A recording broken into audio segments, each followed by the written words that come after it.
Il y a plus d'un an, à Grand-Bourg de Margalante, des coups de feu étaient tirés en rafale de l'extérieur sur la fenêtre du logement d'un gendarme.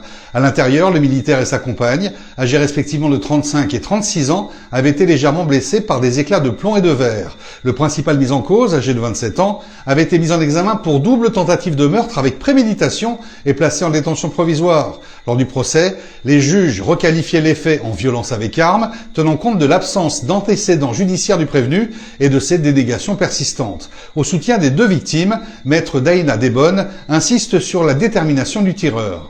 Alors mes clients, le gendarme et sa compagne, étaient effectivement dans un logement de fonction connu par tous les Margalantins comme étant un logement de fonction pour les gendarmes. La dangerosité de cette scène réside dans le fait que c'est un individu avec qui il y a eu plusieurs mailles à partir avec plusieurs gendarmes, dans un contexte que je rappelle, qui est celui de l'exercice professionnel particulier dans cette proximité relationnelle à Margalante, où vous avez quelqu'un qui a décidé d'en découdre avec celui qui lui avait fait une petite remarque dans la journée.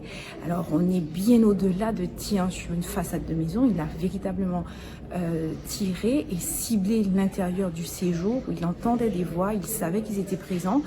Et vous savez, on s'est fortement posé la question de quelle était l'intention réelle. Est-ce que l'intention c'était juste de faire peur, en sachant que la violence de l'impact, la proximité de l'impact, on était plus qu'à bout portant, on était quasiment à bout touchant, faisait croire qu'en réalité on voulait un tout petit peu plus que les effrayer.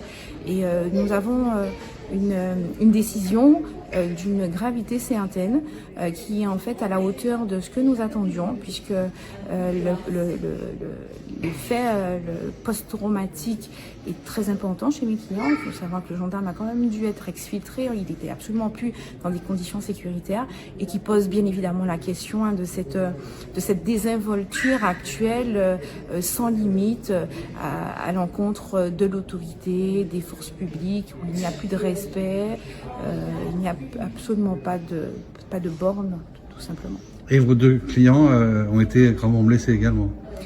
Alors, le gendarme et sa compagne ont été blessés à double titre, parce que bien évidemment, il y a des charges de plomb qui ont été quand même importantes, puisqu'il y a eu plusieurs tirs, je le répète, et bien entendu, comme il a tiré à travers la vitre du séjour, il y a eu des impacts de vitres, qui ont occasionné des blessures corporelles pour les deux. Rendant son délibéré, qui serait passé inaperçu si nous ne l'évoquions pas de la sorte sur MyTV Caraïbes, le tribunal a considéré la gravité de l'acte visant un représentant des forces de l'ordre. Les trois juges ont ainsi prononcé une peine de 5 ans d'emprisonnement ferme contre le tireur. Les intérêts civils seront examinés ultérieurement. Judiciairement parlant, c'est votre point quotidien sur l'actualité judiciaire et celle des faits divers. Richard Garnier vous guide à travers les dernières affaires qui font l'actualité en Guadeloupe. Découvrez les enjeux clés des procès en cours. Restez informés sur les grandes affaires qui font la une des journaux. Retrouvez les interviews des acteurs de la justice, les avocats, les procureurs et même les enquêteurs.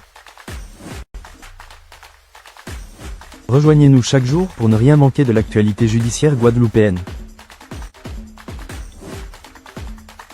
Judiciairement parlant, c'est quotidiennement sur MyTV Caraïbes avec Richard Garnier.